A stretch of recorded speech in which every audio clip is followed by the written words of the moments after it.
Fears this morning the country's food supply will be impacted by Victoria's tough new restrictions, with many of our largest food producers, based in the state. Yeah, border closures and labour shortages are among the major issues facing the farming industry.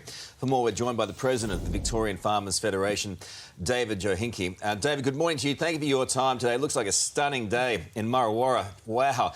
You're a farmer yourself. How have you and other producers across the region been coping with these new restrictions? First of all, g'day Australia. Look, agriculture, we are resilient. Through fires, floods, we produce food, and that's what we do. But this latest crisis, this latest pandemic, has actually challenges and it's making it quite difficult to do our work. We're making sure that we're doing our part. We're keeping our social distancing. We've got our COVID action plans in place. But the reality is, it is a challenge, but we're in it for Australia. We're in it for Victoria. I mean, this is the issue because you're actually our largest producer of food, Victoria. You've got 64% of the country's milk comes from Victoria, 43% of sheep and lambs. How likely is it that there will be a food shortage?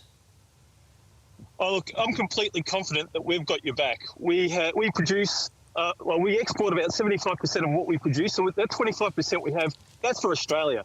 We've got more than enough food. We've got this paddock here. We've got plenty of food here for everyone. We've got meat, we've got vegetables, we've got horticulture ready to go. Our greatest challenge is getting it through the supply chain. That means we're asking government to make sure that they've got our back as well so that we can get it to you. And through this, we actually are having crisis talks, not only with the farming community, but the industry, to make sure that their voice is getting heard, to make sure that their issues are getting addressed in a timely manner. Because at the end of the day, what we don't want to see is blockages. What we don't want to see is confusion. And it's that clarity, that understanding that we're trying to deliver, not only for our industry, but for the general public as well. What is the issue with the supply chain? Where is it falling down? Well, we've got three main areas. First of all is the border closures. They are hurting us absolutely dramatically. If you're inside this bubble that the state government, between Victoria and New South Wales, and even between Victoria and South Australia, if you're in that bubble, it's almost life as normal. But if you're outside that bubble, it's absolutely hurting people. I know personally farmers who live within Victoria who have land in both of those states. Trying to get access to that land is an absolute huge and critical thing we need to open.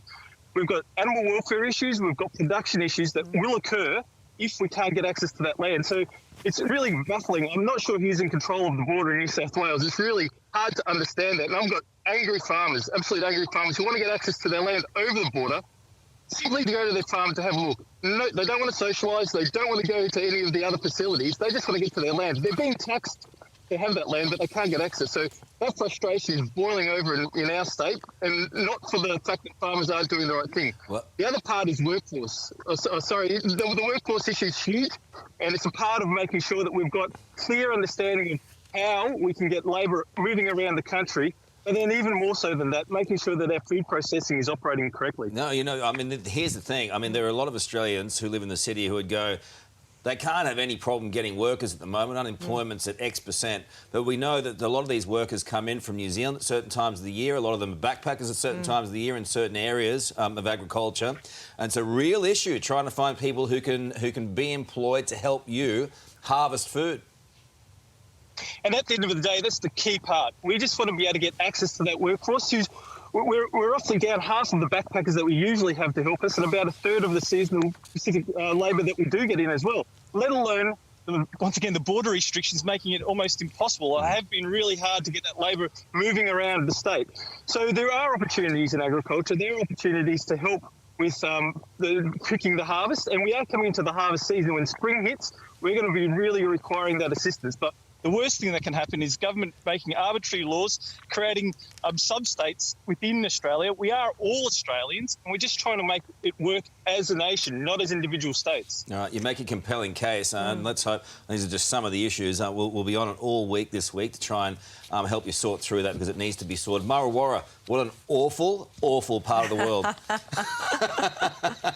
Mate, I love it. I've grown up here, and I'm probably going to die here, so it's a fantastic place. I love my area, like Farmer does. Good on you, mate. You articulate, and your passion is there for the whole of Australia to see. As I said, we'll be on this all week. Thank you so much for that. Appreciate your time. Thank